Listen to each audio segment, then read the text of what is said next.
All right, guys. So once again, we gotta talk about another epic TYT meltdown that I just cannot help but react to because the criticisms of Tim Pool from TYT in response to his interview with Kanye is just absolutely insane and ridiculous. Okay, and I felt the need to respond to it and to defend Tim Pool because you find yourself in an interesting situation sometime in politics where you can criticize somebody for sane reasons, right? Legitimate criticisms, right? And then there are criticisms that just come from a place of hate and jealousy, more so than actually legit criticisms, okay? Because TYT is going to criticize Tim Pool for not pushing back hard enough against Kanye's alleged anti-Semitism when people on the right are actually criticizing Tim Pool for not pushing back enough. Or put it this way,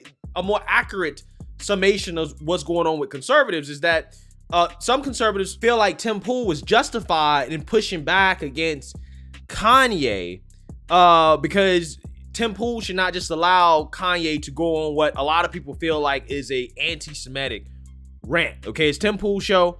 He told him what he wanted to talk about, how things was going to go on the show beforehand, and Kanye should have stuck to that. Therefore, Kanye's in the wrong. Tim Pool, hey, he doesn't really take any blame here. And then you got some people, a lot of people that feel like Tim Pool was in the wrong because they feel like Tim Pool wasn't letting Kanye speak enough, and Tim Pool wasn't really having a real conversation. Like, he was kind of being hypocritical about the whole, individuals versus groups in identitarianism conversation that they got into. They felt like Tim Pool was kind of being hypocritical. Okay, now I have some criticisms for Tim Pool and Kanye West. I don't think Kanye West should have walked off. Okay, I think that it was a weak move. It doesn't show that he actually has the temperament or discernment to be president of the United States. That's my criticism of Kanye. Okay, but we're gonna focus on Tim Pool here, and I want to be very clear and concise about my criticisms because I think that people get confused about why I actually had a problem with Tim Pool and the way he handled that interview with Kanye West.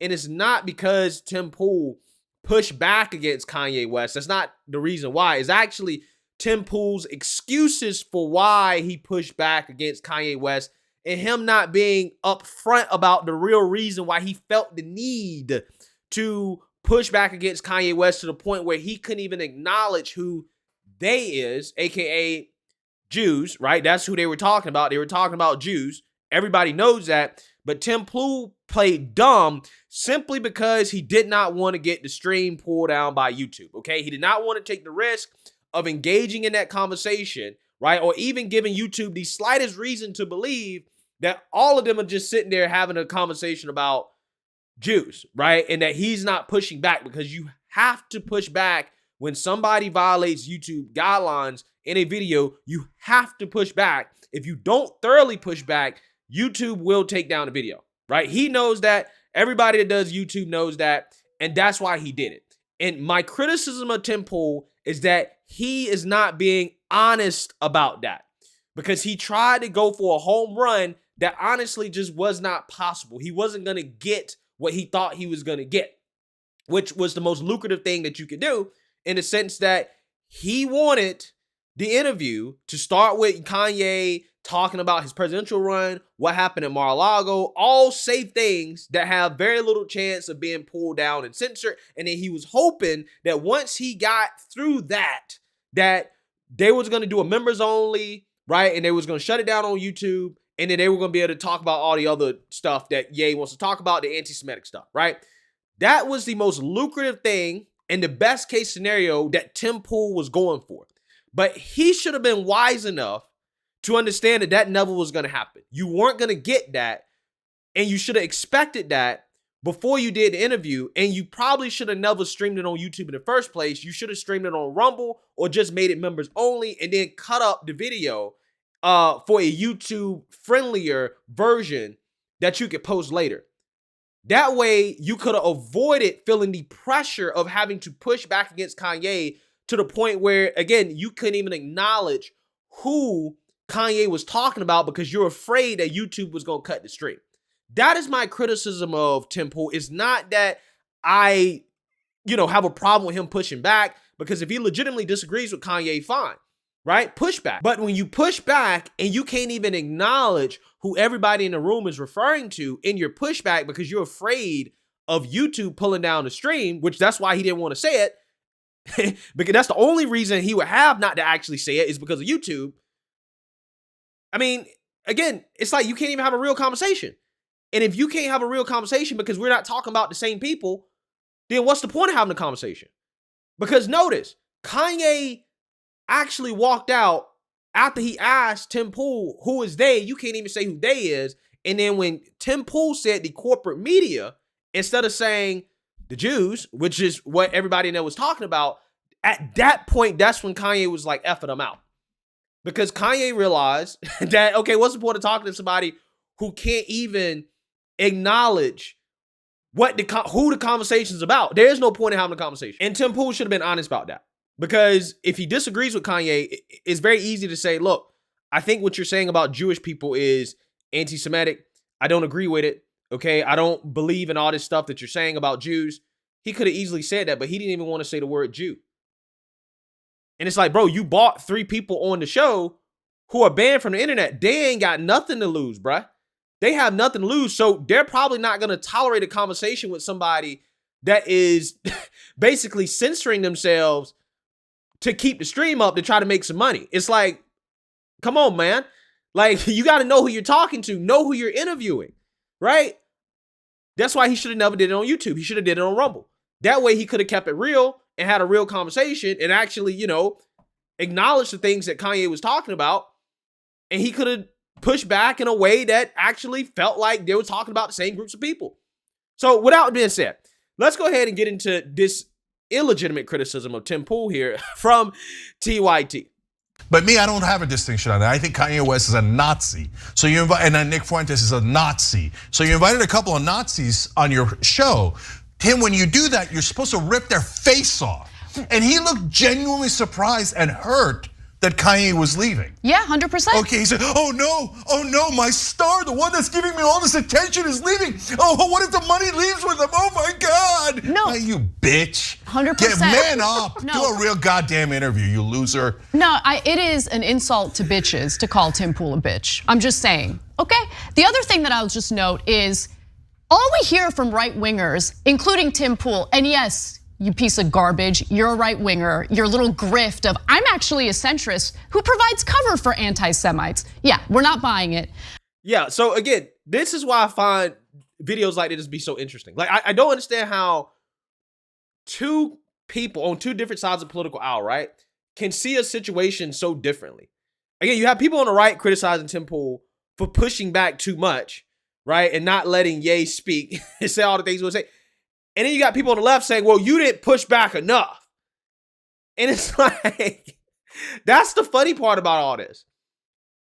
I don't think that Tim Pool is being a B word because it was actually a pretty brave thing for him to actually bring on 3 people who were banned from the internet. Okay, he did take a lot of risks. I think that, again, he tried to handle it in a way that was just unrealistic, but I got to give him props for at least doing it, right? He bought, again, 3 people who were banned from the internet who were liably going to say something that was going to get the stream pulled down, and he tried to handle it the best way that he could, okay? Even though I think he was naive about it, he tried. But to say that Tim Pool is a B word because he didn't berate Kanye as soon as he started the interview is ridiculous, considering the fact that Kanye walked out because Tim Pool was pushing back. So imagine Tim Pool would have started the interview, right, with just going out to Kanye for being anti-Semitic. I don't even think it would have lasted 5 minutes. So again, I don't think it's legitimate to criticize Tim Pool for not pushing back hard enough against Kanye, considering that he did push back, right? The reason why the interview ended is because he pushed back. I'm just saying. But we can't go a day without hearing from right-wingers defaming innocent people as groomers, as pedophiles, as dangerous individuals, whether we're talking about medical professionals, whether we're talking about educators. It's just endless, nonstop defamation of innocent people. But you invited someone who tried to make a case for pedophilia into your studio. to have a nice, delightful conversation. Milo Yiannopoulos sitting right there. You didn't bother to ask a single question. How could he? The interview lasted 20 minutes. See, this is why I had to react to this, because it's just so silly. It's like you're literally ignoring the fact that Kanye talked most of the interview. Tim really didn't get a chance to ask Kanye or any of these guys questions on anything. And again, it all ended because Tim Pool apparently pushed back too much. But they're mad at Tim Pool because he didn't ask Milo about things that they want him to ask Milo about when he never had a chance to actually ask those questions. And this is why I say this anger comes from a place of hate and jealousy. Like, this is not legitimate. This is just, we hate the fact that Tim Pool has shifted politically and that he's more popular than us, that his show is more relevant than us. So we hate him. And this is not the first time they have attacked Tim Pool. They smeared Tim Pool like this unjustly. Again, there are legitimate criticisms of Tim Pool, and then there's illegitimate, right? I'm going to defend people against illegitimate criticisms because this is 100% just hate and jealousy, right? That's all this is. About his comments related to pedophilia, correct? Because you guys don't actually give a damn about pedophilia. The only time they care is when they can inaccurately label their political opponents groomers or sexual predators for political brownie points. That's what they do. That's who they are. Milo was viciously racist, and no one in the right wing minded at all. That's not why he got driven from the right wing. He got driven from the right wing because he said that he didn't think there was anything wrong with older men, like literally grooming younger boys for relationships. I mean, that's textbook pedophilia. So wait. So hold on. You can't have it both ways. You can't say that the right doesn't care when it's people on our side doing it, but then turn around and say, well, Milo got driven out from the right because of those comments that he said that have to do with grooming. Again, these people, man, they just blow my mind. Okay, they can contradict themselves all the time. They don't really actually understand conservatives. They don't understand what's going on the right. They just have these conceptions in their head about what's going on and what people are angry about, and then they just extrapolate and strawman the worst of these things, and they just sound ignorant. They just sound dumb. Okay. At first they try to say, well, it's about LGBTQ. You're just anti-LGBTQ. And it's like, well, conservatives are outraged about Balenciaga. That has nothing to do with LGBTQ, right? Nothing to do with LGBTQ whatsoever. What was Anna Kasparian's response to the Balenciaga thing? Well, I'm mad that Republicans, they look right. That this gives the right wing more fodder to think that everybody's trying to sexualize the kids. Again, as if they just hate to admit that people on the right, hey, we might be on to something, right? The concern here might not necessarily be from a political perspective. It might not even come from a place of hate and bigotry for LGBTQ. It doesn't come from any of it. It just comes from a principled stance of we don't like when this stuff is pushed on children, period. We don't care who does it. Whether it's LGBTQ, whether it's straight, we don't care who it is. We have an issue with it. Clearly, Cenk just pointed out that the right had an issue with Milo when he did it, contradicting Anna Kasparian, right? I'm just saying, these people are a joke. Tim Pool has maybe one of the most renowned groomers or pro-groomer advocate in the room with him. Doesn't ask a single question. Well, he can't, right? How could he? He didn't have time. Again, this is just, it's ridiculous. Because they don't mind groomers. They love it. But didn't you just say that Milo got banned from the right not because he was a racist, but because he made grooming comments? Did you not just say that? Again, you can't have it both ways. It's just, they're the world's biggest hypocrites. So, and by the way, if you notice, Tim Pool said when Kanye was referring to Jewish people, he said, I don't use that, I don't use the word. He's like, in other words, I agree with you on the press, I just don't use the word Jewish because he's got to have plausible deniability. No, he said, I don't agree with you. I don't think that you should talk about people as groups. I think you should talk about them as individuals. Tim Pool clearly does not agree with Kanye West's comments. But again, I don't know how TYT, how do you watch that and interpret that any other way to try to say that Tim Pool agrees with that when he doesn't? Because here, the smear here, right, to them is to say, well, everybody on the right is anti-Semitic. Even though clearly that's not the case, right?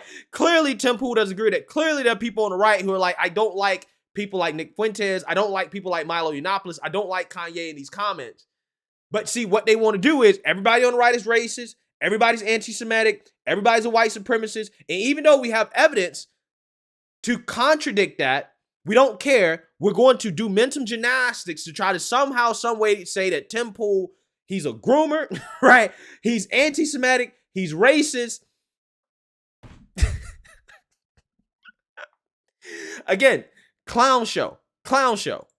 Anyway, I don't care if Tim Pool's an anti-Semite or not. I don't care. Okay? Yeah, you don't. All you care about is the smear. You just, because you know in your head that he actually is not, right? But you just want to go ahead and put it out there that I think he's an anti-Semite, right? Because everybody on the right hates Jews. All of them are racist, right? Again, incredible stuff. Yeah, and by the way, I don't mind platforming as long as you actually hit him, right? Instead, he comes in, he's like, oh, the press has been so unfair to you. You're halfway up the Nazi's ass. Is that the kind of interview you do? But I want to say one more thing about Kanye. I mean, you want to talk about bitches. So this guy, I mean, Tim Pool's sitting there slobbering all over you. No, he's not. No, Tim Pool is not.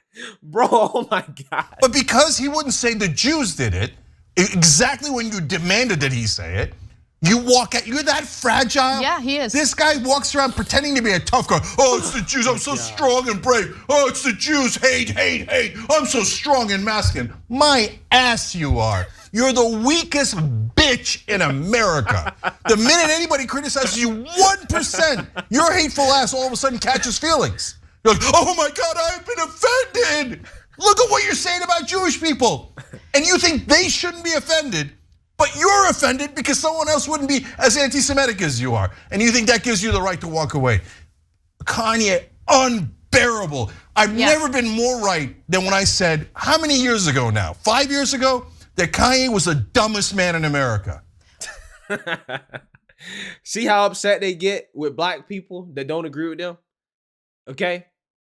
Because if somebody on the right made that same comment about a black man that's a liberal or that's running for president, Obama is the dumbest man in America. If a conservative said that, a white man said that, racist, right? He's racist. He thinks black people are dumb. But, you know, they're allowed to just say whatever they want.